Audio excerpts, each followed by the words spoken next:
What's up everybody, Nate here, and I've been seeing some growing sentiment in the United States about the entire system that we live in, both from a societal standpoint and from an economic one. Many people are banding together right now to say that the entire economy is against them and that the federal government, from a financial perspective, is totally built against them. It's not built to work for the average American and that we need change. And I hate to break it to you, but the system in the United States is 100% built to work against you. And you turned her against me! Today, I kind of want to talk about what that actually means and what you can really do about it. So what you have to understand about the United States is that there is a growing disparity between the haves and the have-nots. You have the haves who have always benefited from things like nepotism, or maybe they had trust fund parents, or maybe they're just from a family that was built on a lot of wealth generationally before they were even born. They then take this money and they start businesses, or they continue businesses, or they just invest and continue to bring in that wealth over time. Now, I'm not really faulting them so much because a lot of the kids born into that situation, well, that's what they're going to do because that's what they're taught. If they're given $1 million and they turn that into $100 million, well, I'm going to be honest with you, that is a really difficult thing to do. Granted, they didn't start from zero, they didn't actually build that $1 million, but it's hard building a company, it's hard sustaining a company, it's hard to continue to make money, especially right now in this economy. So that is a great thing, and we need more entrepreneurs and more business owners because our entire economy also has growing needs. So that is the have side. They have the money, they have the resources, and they're the ones that are going to continue to want to hold on to their money for the extended future. They want to make more of it so that way they can continue to gain influence, they can continue to gain power amongst our entire society. And then you have the opposite side. These are the have-nots. These are the people who basically are living in the rat race. These are the people who are always saying that, well, the system is built against them and they can't really get out because of these corporate billionaires and corporations in general and the federal government. Everything is built against them. Now, I'm not faulting these ideas. I'm not saying, oh, well, they're just a bunch of complainers. They just need to work a little bit harder, right? That's not what I'm saying here. What I'm saying here is you're absolutely right. These billionaires and these corporations and the federal government have built a system that is built to work against you. And the reason being is because of the haves and the have-nots. They have the money, so they want to retain and make more of it. And in doing that, they try to make it a little bit more difficult for you to have money. That means that they can keep more of theirs. This is exactly why the banking system and the federal government is set up the way that it is. Banks want you to spend more money. Anytime that you get a mortgage, anytime that you get a loan, anytime that you make a major purchase in your life, whether that's from buying a new fridge, buying a new car, or a house, you have to finance it. And when you finance it, you're now going to be paying interest to the bank. The bank, though, is going to let you finance just about anything. This is something that we've seen pop up in American culture over the last 10 or 15 years. You can start financing anything from sunglasses to a fridge to a house. Anything can be bought and sold. And because of that, that means anything in society can put you in debt. So that is just one key aspect. But another key aspect from the banking side is that we were taught all our lives, at least I was taught being a millennial all my life, that I need to save money. Saving is the way to wealth, right? You have to put that money in a savings account if you want to be successful. You can't blow your money on whatever you want. You have to save every single penny that you can and then shove that money in a savings account. This idea was brought to you by the banks because every single time you put more money in the bank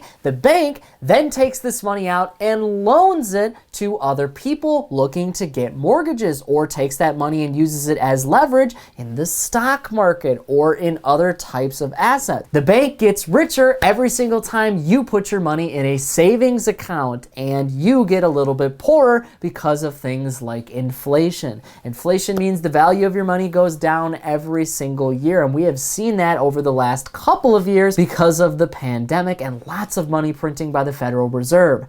Your money can't buy you as much, so it's sitting in a bank account, means it's losing value over time. Meanwhile, the bank is getting richer because they're investing their money and they're using your money as an asset to leverage themselves into a bigger position to have more influence on society and to continue to fund businesses and entrepreneurs of the future, making the have-nots have even less and the haves have even more. And that's just one tiny aspect of it. And a lot of people ask, well, why don't we learn any of this in school? And the answer is because the banking system and the government and businesses benefit when you are financially uneducated. When you don't know how to handle your money and you do what you are told, that means that these systems can now continue to grow while you lose money every single day. So yeah, the system is completely built against you, and there's a lot of aspects that I haven't even mentioned that are working to kind of keep you poorer over time. So now the question that you have to ask yourself is, well, what can I do about it? And you can look at this in two different ways.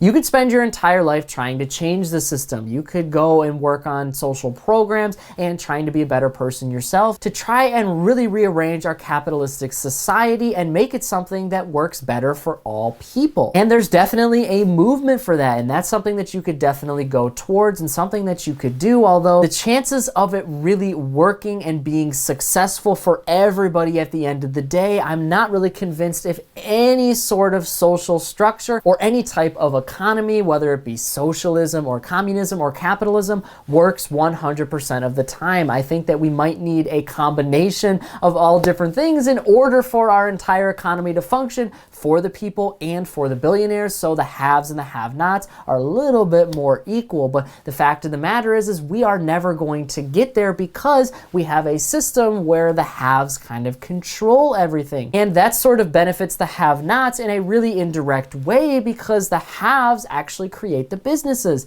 that people work at, and the haves actually create and continue to pump money back into the economy to make themselves richer. But that also gives you just a little bit of that money as well. So there's been movements recently to kind of start taxing the rich and tax corporations more, but the problem with this ideology is we live in a free country.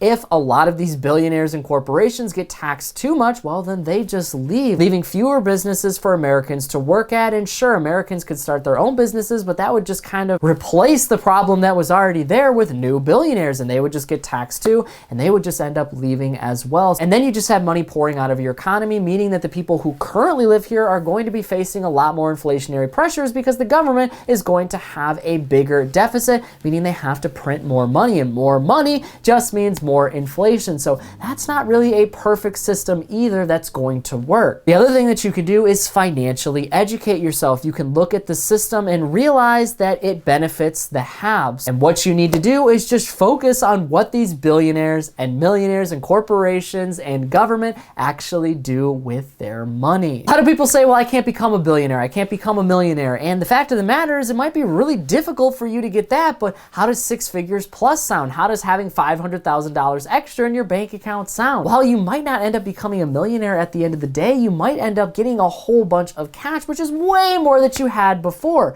just by financially educating yourself. And the easiest thing that you can do is just look at what the haves are doing. The haves don't necessarily have a college degree. The haves don't necessarily even have an income or a day job. They are investors. They are the owners of business and land in our economy. And if you become one of them, then you can make a huge impact on our society. Like I said before, when you take your money and put it in a savings account, well, then the bank loans that money out. So what you should be doing is, instead of putting all your money in a savings account, go out and invest this money and leverage it as an asset for you so it doesn't get eaten away by inflation and you make more money over time. This is something simple that anybody can do with literally a touch of the button because there's so many stock brokerage apps out there that are completely free. So you can literally start making money very, very easily this way, and you don't need a ton to start. You literally can start with $1 or $5 or $100. That much money at first isn't going to make that much of a difference, but over time it's going to compound and it's going to grow and it's going to put you in a better position financially to make the changes you want to see on the world. Right now we live in a culture that is very capitalistic, so money and profits are basically put above everything else, and that drives our entire economy and its growth. But if you are somebody that does want to become a have and have all of this wealth and all of this resources, then you don't necessarily necessarily have to just sit on all of this money for the rest of your life. You don't have to let all of that just drive you forever. Ask yourself, why do I want money in the first place? Is it because I want to get a mansion, or is it because I really, really want to help people? Getting money and having money is not a bad thing. People make it out to be this really evil thing. That means you can be a really good person with money, and that's what it ultimately comes down to. If you are a good person today, if you really want to help the world, whether it be with your business or just your finances, then you're going to be a good person, but with money. And we need more people like that in our society, rather than the people who are just money hungry and they just chase money and they want to hold on to it. And don't get me wrong, there are a ton of billionaires and millionaires that do exactly that. They want to buy 7 houses, they want to have 15 different cars because they want to flash that wealth. You don't necessarily need to be that person. You can essentially be a billionaire, but somebody that works with a lot of social programs